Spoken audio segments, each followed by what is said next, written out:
Electrostatics. Charge. Charge क्या होता है? चार्ज जो है, जैसे हम लोग एक मास बोलते हैं, मास की क्या प्रॉपर्टी होती है? मास हमें ग्रेविटेशनल अफेक्ट दिखाता है। मास की वजह से हम लोग ग्रेविटेशनल जो है फोर्स एक्सपीरियंस कर पाते हैं। वो मास का वो मास जो है एक प्रॉपर्टी होती है बॉडी की। ओके। वैसे ही एक चार्ज होता है, वो चार्ज एक प्रॉपर्टी है बॉडी की, जिसकी मदद से या फिर जो चार्ज है वो हमें दिखाता है इलेक्ट्रिक और मैग्नेटिक इफेक्ट। जैसे मास की वजह से ग्रेविटेशनल इफेक्ट, वैसे ही चार्ज की वजह से इलेक्ट्रिक एंड मैग्नेटिक इफेक्ट। सो उसका यूनिट हम लोग कूलम बोलते हैं, क्वांटिटी स्केलर होती है, डायमेंशन हम लोग एटी बोल सकते हैं। ए का मतलब होता है करंट, टी का मतलब टाइम, और ये फार्मूला इधर रखा है, देख लेना। सो चार्ज जो है वो स्टेट ऑफ रेस्ट। चार्ज अगर रेस्ट में होगा, हिल डुल नहीं रहा, रेस्ट में है तो है, ठीक है, उसमें हम लोग डाउट नहीं कर सकते। सो चार्ज जो है उसे हम लोग इलेक्ट्रो बोलते हैं, रेस्ट को हम लोग स्टैटिक बोलते हैं।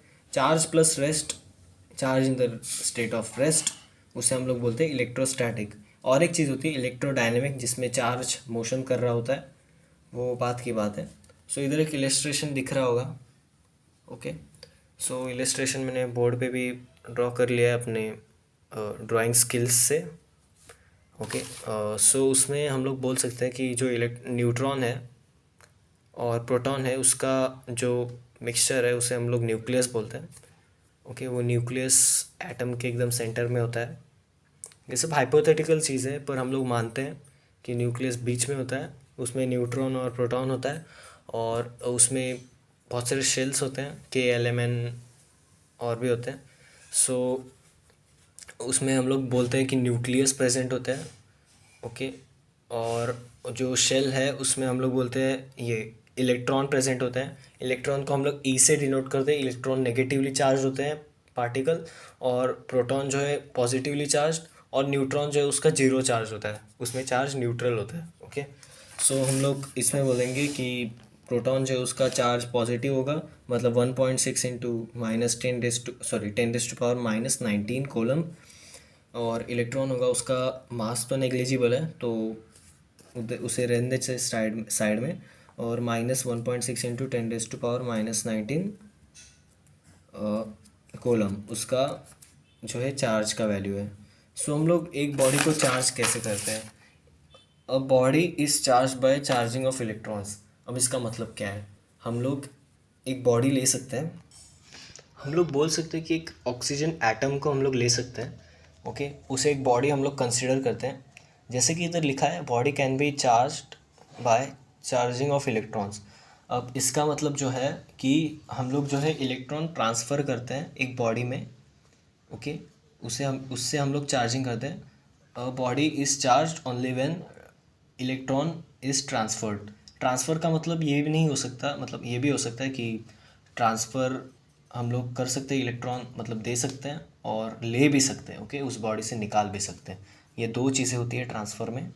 ओके। सो इलेक्ट्रॉन ही क्यों, इस इधर एक सवाल आता है कि हम लोग इलेक्ट्रॉन का ही ट्रांसफ़र क्यों करते हैं एक बॉडी को, या तो पॉजिटिवली चार्ज करने के लिए या तो नेगेटिवली चार्ज करने के लिए।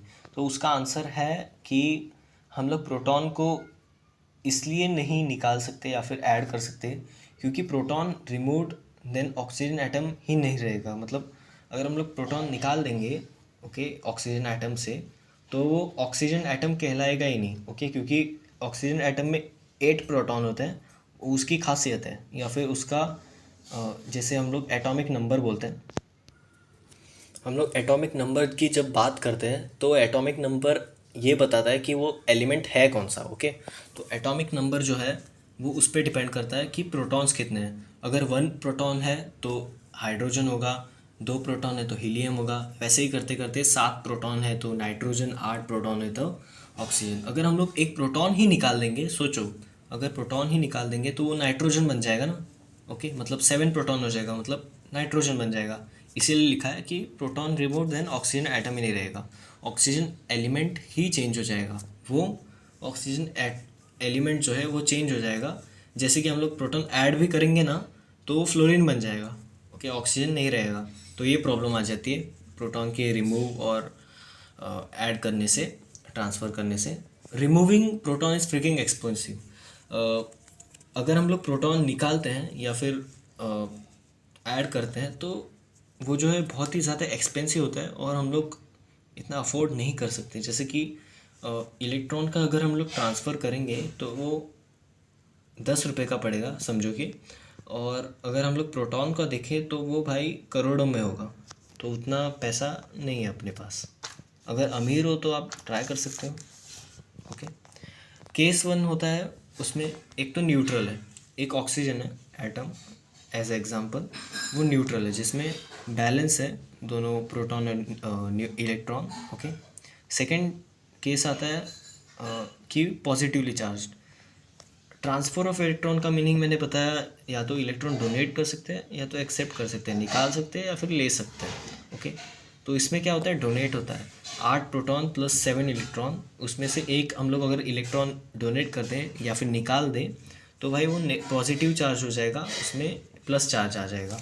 अगर हम लोग केस 3 लेंगे नेगेटिवली चार्ज, तो इसमें 8 प्रोटॉन और 9 इलेक्ट्रॉन इसलिए दिख रहे हैं क्योंकि इसने एक इलेक्ट्रॉन एक्सेप्ट किया है और उस पर एक नेगेटिव चार्ज आएगा।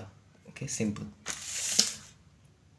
अब हम लोग आते हैं इम्पोर्टेंट पॉइंट्स, वो भी चार्ज के बारे में। सो फर्स्ट पॉइंट है कि टाइप्स होते हैं 2 चार्ज। ओके, एक पॉजिटिवली चार्ज होता है और एक नेगेटिव चार्ज होता है। ये 2 टाइप के चार्ज होते हैं, सिंपल चीज़। और लॉ में 2 नेचर है कि भाई अगर सेम चार्ज होंगे तो रिपेल करेंगे, ऑपोजिट चार्ज अट्रैक्ट करेंगे एक दूसरे को। तीसरी चीज़ आती है, एक बॉडी हम लोग कंसिडर करते हैं, 1 मिनट। थर्ड पॉइंट हमें क्या बोलता है, एक चार्ज जो है वो क्वांटाइज्ड होता है। क्वांटाइज्ड का मतलब क्या होता है कि वो जो है चार्ज, वो इलेक्ट्रॉन जो है उसके इंटीग्रल मल्टीपल में होगा। जो n की वैल्यू है वो इंटीजर होगी, ना पॉइंट में होगी, ना फ्रैक्शन, ना रूट में होगी, कुछ भी नहीं होगी भाई, वो इंटीजर रहेगा। जैसे कि 1 2 3 4 5 6 ऐसे लेते लेते n तक। ओके, 1.5 2.5 ऐसा नहीं ले सकते, ठीक है। समझो कि एक बॉडी है, उसमें हम लोग 2 तरीके से चार्ज डाल सकते हैं, या तो इलेक्ट्रॉन डालें या तो इलेक्ट्रॉन निकालें। हम लोग एक तो पूरा इलेक्ट्रॉन निकालेंगे या तो पूरा इलेक्ट्रॉन डाल देंगे। ओके, कोई आधा इलेक्ट्रॉन नहीं निकालेगा और कोई भी पूरा इलेक्ट्रॉन मतलब आधा इलेक्ट्रॉन देगा नहीं, ठीक है। ऐसा नहीं होता भाई। कभी सुना है कि 1.5 इलेक्ट्रॉन दे दिया, 1.5 इलेक्ट्रॉन ले लिया, 3.5 भी चलेगा, ऐसा नहीं होता ना। तो प्लस माइनस एनी, एन का वैल्यू इंटीजर होना चाहिए। ओके, चार्ज या तो पॉजिटिव होगा या तो नेगेटिव होगा, वही प्लस माइनस रिप्रेजेंट कर रहा है और कुछ नहीं। सो इधर हम लोग देखते हैं, हम लोग कैसे चेक करेंगे कि भाई वो कोई चार्ज प्रैक्टिकली पॉसिबल है या नहीं। हम लोग को उसे, जो चार्ज का वैल्यू दिया है उसे डिवाइड करना पड़ेगा इलेक्ट्रॉन के चार्ज के वैल्यू से। अगर इंटीजर निकला n का वैल्यू तो भाई वो चार्ज पॉसिबल है, अगर नहीं निकला तो पॉसिबल नहीं है। सो फोर्थ पॉइंट हम लोग आते हैं, इम्पोर्टेंट पॉइंट, कि मास जो है वो चार्ज के बिना एग्जिस्ट कर सकता है। हमारा जो मास है चार्ज के बिना एग्जिस्ट कर सकता है, पर जो चार्ज है वो मास के बिना एग्जिस्ट नहीं कर सकता। उसका रीज़न हम लोग बताते हैं।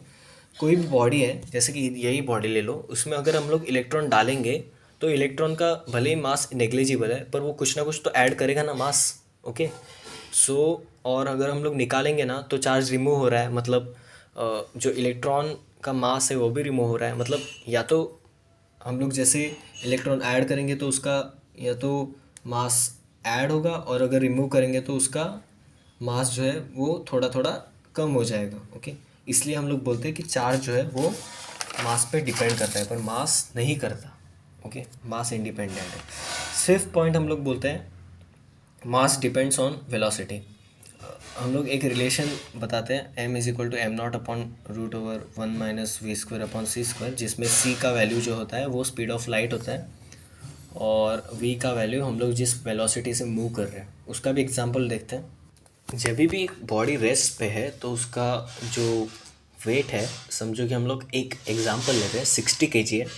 हम लोग एक फ्लोर पे खड़े हैं, हमारा वेट 60 kg है। तो जैसे ही हम लोग मोशन में आएंगे एक v वेलोसिटी से, तो हमारा जो मास है वो इस रिलेशन से चेंज होता रहेगा। एम नॉट मतलब हम लोग जो रेस्ट पे थे ना, तो हम लोग का जो मास था रेस्ट पे, वही हम लोग रेस्ट मास एम नॉट को लेते हैं, और एम जो है वो अपेरेंट मास है।